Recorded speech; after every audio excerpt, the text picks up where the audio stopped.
All right. Hi, guys. I'm Maya Brazel. I'm Stuart McDonald. And I'm Alexis Rutledge. And we're doing All American for our media presentation. So, to give you guys an overview of the presentation, we'll start by giving you a brief summary of the show, then go into developmental stages of adolescence, which is what the show focuses on, adolescence, and then the topics covered within the show and break down the main characters in relationship to the issues that are addressed. We'll also touch on the developmental stages related to the show and the characters involved in the show, how the issues were handled in the show, is the show realistic or not, and what would we change about the show. So the show is based on the true story of, or inspired by the true story of the football player Spencer Paysinger. A lot of the events that happened in the show didn't necessarily line up with the events happened within the show, so it's based loosely on his life. It focuses on the world of high school football, and the show takes place in Compton, or South Crenshaw, in Beverly Hills, California. The main character, Spencer, goes from Compton to Beverly Hills for football. And there's a focus on adolescents ages 16 through 18 from different socioeconomic backgrounds as they face their daily struggle in their lives. And there's a periodic emphasis on mental health as well as teenage relationships throughout the show. So in the show, it covers a lot of the adolescence development. So we had the mid-adolescence, which is ages 15 through 18, more so focused on the sexual development as opposed to physical growth spurts. And then it's a shift from concrete thinking to abstract thinking. And then you will also see in the show Erickson's theory. Erickson theorized that adolescents are in a stage of psychosocial development, ego identity versus role diffusion, which Spencer goes through a lot throughout the show. The goal is to develop a sense of self or be subject to the rule of others. Then you see a lot of social development, which is an increase of self-esteem compared to early adolescence, a need for belonging and development of intimate relationships. And then you see a lot of emotional development, which is the ability to express emotions with consideration of others. So then we go on to the topics that are covered in the show. This show covers every topic you could think of when it comes to adolescents' issues and their development. It covers substance abuse, everything from alcohol to narcotics to steroid use. And then you'll see teen pregnancy, conversations about options for teen parents, as well as the parents of the teens who are pregnant and how they handle that transition. Then you see a lot of transitions from parental separation. A lot of the kids on the show, parents, they go through a lot of trials and tribulations. A lot of them get separated, brought back together, or either just divorced altogether. And you see how it affects them in their personal lives. And then they even show sexuality and coming out with the character Coop, as she comes out to her mom, who is very religious. So that plays out on the show, and you will see how she tries to gain acceptance from her family and her friends. And then there's a lot of classism on the show, especially towards Spencer and just Crenshaw as a whole. Classism is a difference between upper and lower class experiences, and then focuses on the privilege and the status of the Beverly Hills versus Crenshaw. Like I said, Beverly Hills and Crenshaw, they were against each other literally the whole entire show, and you see a lot of classism play out, especially against Spencer when he first goes to the new Beverly Hills school. Also, the show focuses on trauma and the community violence, which is very relevant in LA, especially Crenshaw's, and I feel like that is what makes the show very realistic. And then you see a lot of police brutality and Black Lives Matter movements play out on the show as well. Advocacy and social justice, which addresses current events and media events. You will see biracial students as well as Black men and girls involved in the Black Lives Matter movement and police brutality. So there are a lot of characters in the show. We chose to break down the characters in relationship to the issues that were previously mentioned by Alexis. So we'll start with Spencer. He's kind of the main character that the show focuses on. Some of the issues he faces includes police brutality, which may be possibly due to racism. Stuart, can you play the clip? kid? I just want to go home. Let's go. Come on.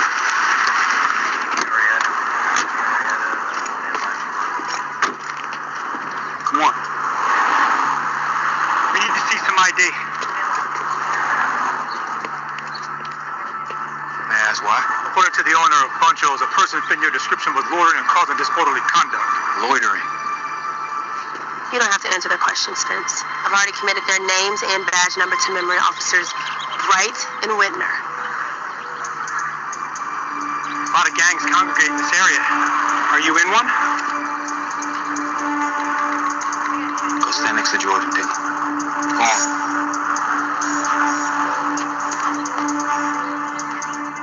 Look, the owner straight profiled us, okay? We didn't do nothing wrong. But you did get into a fight in the store. An argument with my little brother doesn't mean I'm in a gang. It doesn't mean you are. Can we go now? Hey, watch your tone. This is unnecessary, officer. Step aside, son. This doesn't concern you. Now, I'm going to ask you one more time. Where's your ID? Wait. No.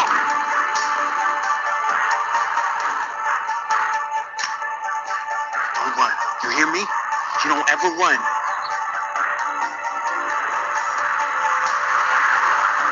Come on, let's go. No one's leaving until you finish answering our question. Your partner almost put a gun out on us. We either finish this here or we take this to the police. Look, man, can you please let my friends take my little brother home? You don't need to be seeing all this. Everybody is staying put. Why haven't you read us our rights? Because you're not in custody. Exactly, which should make us free to go. Are Spencer and Kia going to jail? No, buddy. They're just asking him some questions. This is absolutely crazy. Those are my friends on the curb. You could stop this, you know. What's going on here? Richie Bright. Billy Baker. You know him, Coach? Yeah. We went to South Crenshaw together. You know these kids? The kids that you're racially profiling? Hell yeah, I know them. Now what's going on? Nobody's being racially profiled. We're just answering a call. Yeah, I know. My daughter texted me. Look, you know these kids are good. They didn't do nothing wrong. We're just being extra cautious. Kids have changed around here since you escaped to Beverly Hills. Was I escaped? Okay, look here. You can either release these kids immediately, or my wife and I will successfully sue your entire department, and then we'll make sure both your asses are stuck behind a desk for the rest of your natural-born lives. Do you feel me? Yeah, that's how we do it Beverly Hills style, Reggie.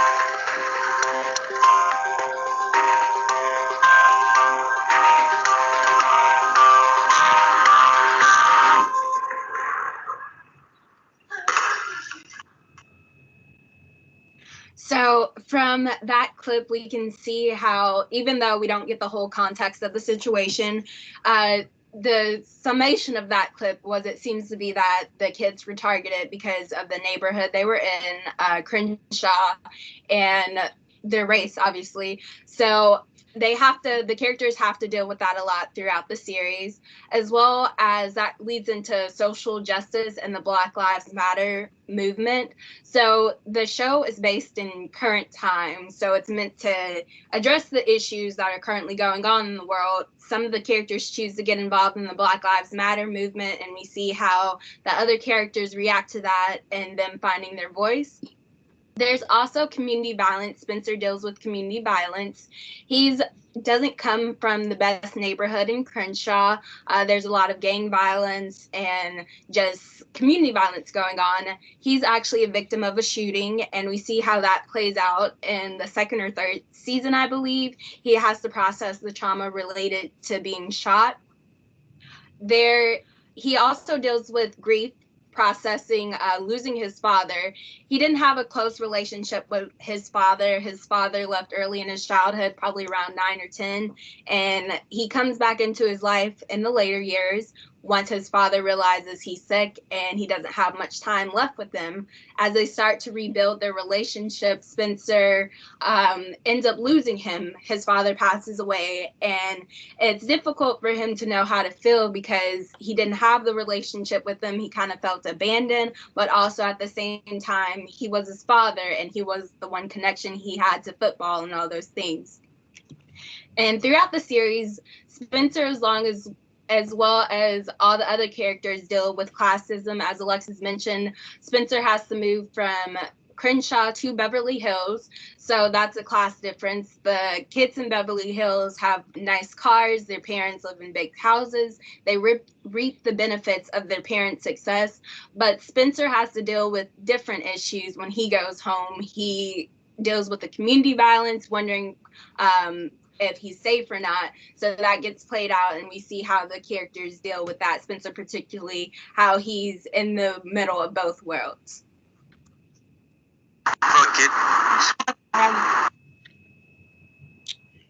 So now we're going to focus on Coop and Asher. Coop is Spencer's best friend, childhood best friend. In the show, you see Coop go through a couple of issues. One of the main ones being sexuality and her gang violence. With Coop coming out to her mother, it was a big deal because her mom is very religious. So it was definitely a very trying time for Coop and her mom. And you see a lot of how they was able to work through it and how her mom doing very well now. And then also Coop was involved in a neighborhood gang. And it just showed how she felt like that was like her only option. So I think that just shed a light on how a lot of Black people, especially from bad low income neighborhoods, feel like they don't have many options as to succeed. So they turn to gang violence. And then we move on to Asher. So with Asher, he was the main person giving Spencer classism issues, especially when Spencer first got there. Asher has dealt with a lot of issues personally himself. He dealt with unauthorized steroid use to help him continue playing football. He also dealt with the divorce of his parents. And with the divorce of his parents, that affected him and his father. His father started drinking terribly. I want to say he lost their house, was losing all of their money. So it was just always affecting him. His father never was able to get over his mom, and that affected his relationship with Asher. He could be very abusive towards him. And then with Asher's mom, his mom wasn't really in the picture that much once she got divorced from his dad. So he had difficulty building a relationship with his mom, as well as accepting his mom's new boyfriend. And like I said, Asher was the main one projecting the classes onto Spencer, as you see throughout a lot of the show until the very end of the show, where he finally accepts Spencer for who he is. And classism is, my bad. Can you go right back, Stuart? I was reading that. My bad, y'all. Blooper. Classism, I wanted to read our definition. Classism is transitioning from lifestyle of privilege to. So then we're going to move on to Olivia and Layla. So Olivia and Layla were best friends, and they also both dated Spencer. So Olivia, she deals with a lot of identifying who she is. She struggles with that, with her being biracial. Her mom is white, her dad is Black.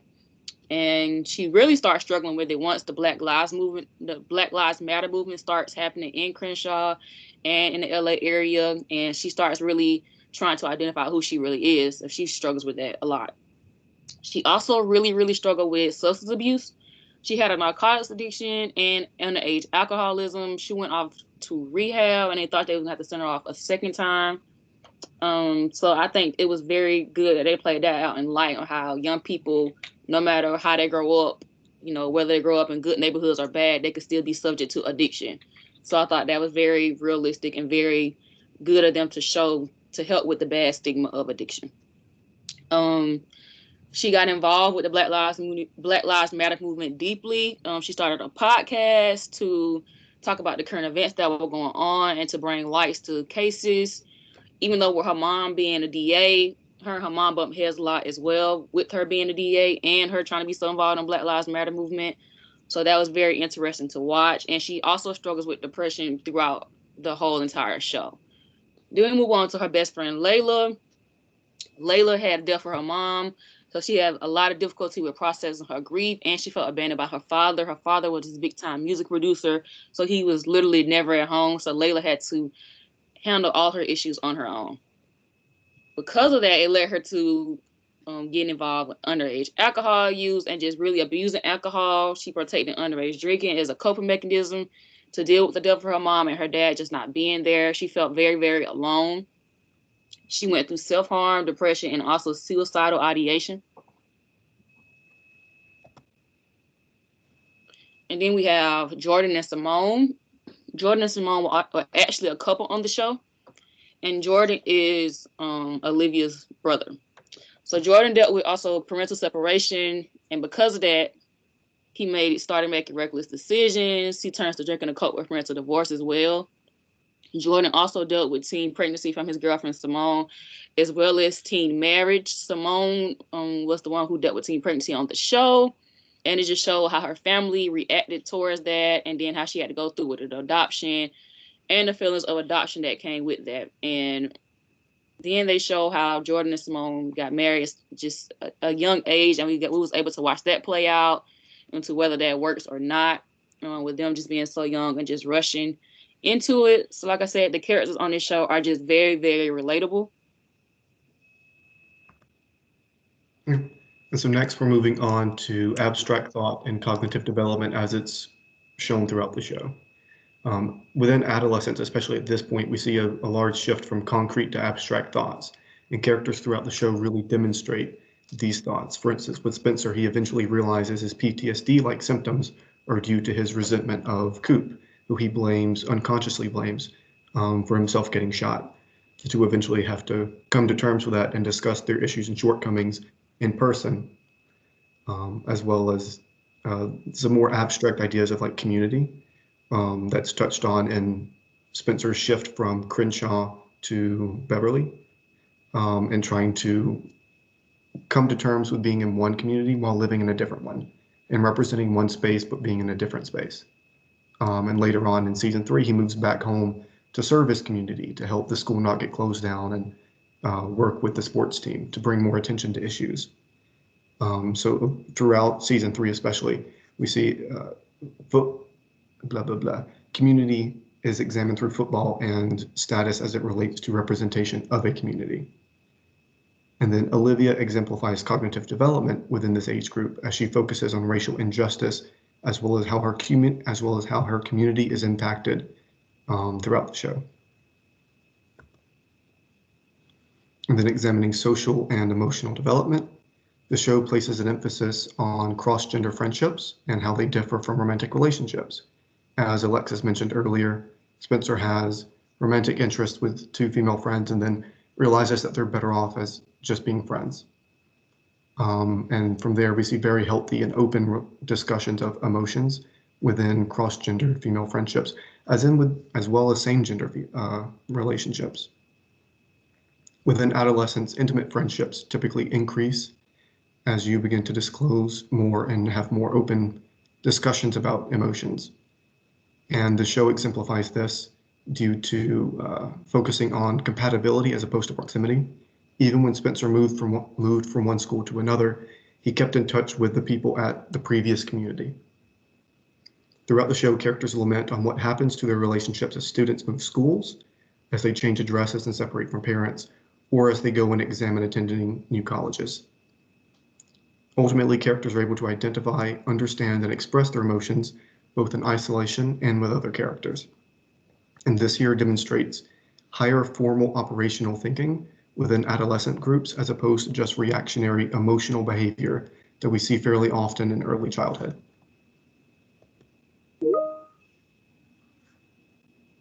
So we talked about several issues throughout the show. It goes to say, how are these issues actually handled in the show? So surprisingly, a lot of the characters end up in therapy. For example, Spencer goes to a sports psychologist related to the trauma from his shooting. Like Stuart mentioned, he connects the actual incident with the friend because the shooting significantly affected his performance in football. So it was big for him to figure out what was missing piece, what was causing him to, not be the best opposed to before the shooting. So he talked through that with the actual psychologist.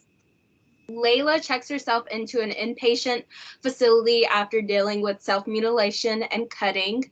So the clip, if you could play the clip, Stuart.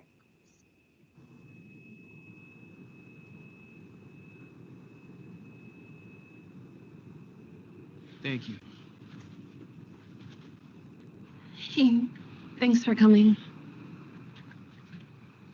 You okay? No. I need help. That's the first time I've heard you admit that. You're right, Spencer. And you've been trying to help me for months, and all I did was push you away. Yeah, but I'm still here.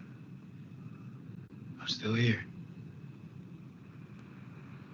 You want to tell me what happened?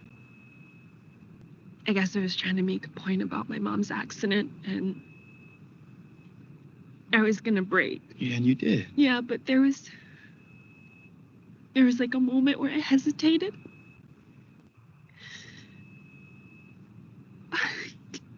For months, I've just been trying to do everything to feel something, anything, and I'm just numb.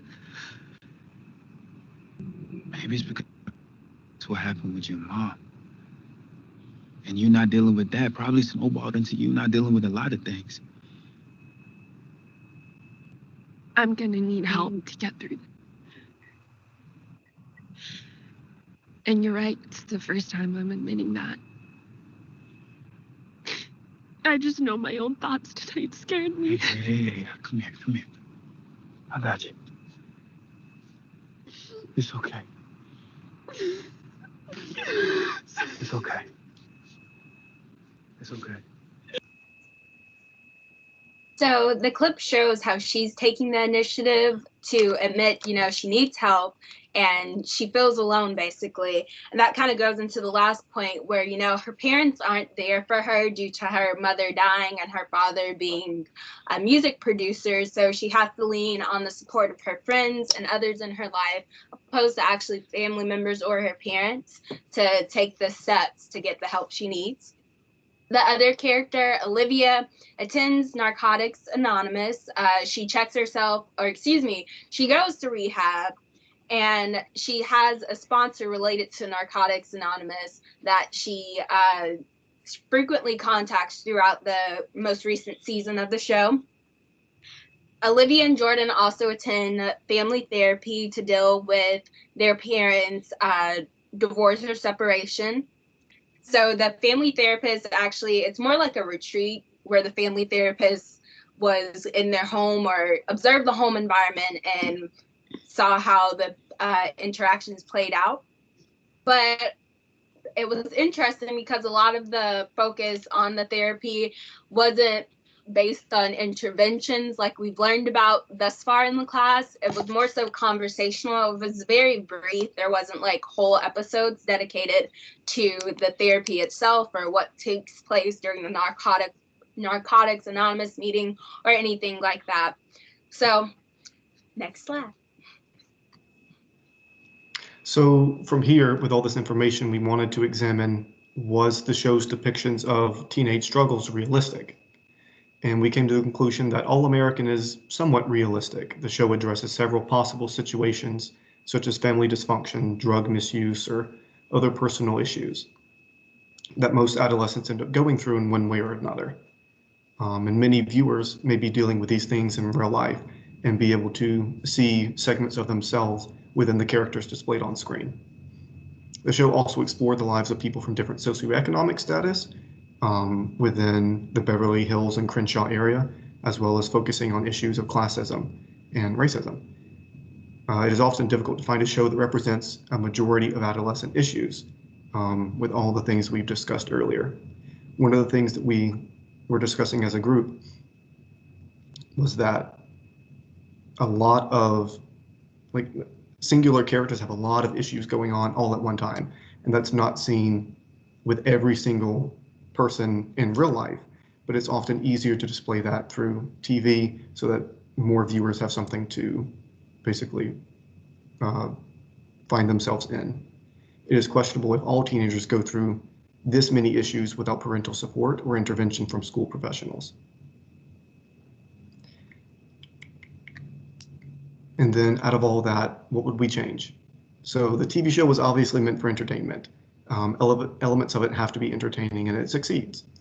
All American did a great job at their representation, which also makes it really personable and enjoyable for viewers. They can find characters they really relate with. Characters have difficult conversations about topics like race, pregnancy, and addiction. All these are wonderful and allow for open conversations if students need to talk. It basically normalizes issues and succeeds in bringing attention to issues that can be difficult to talk about.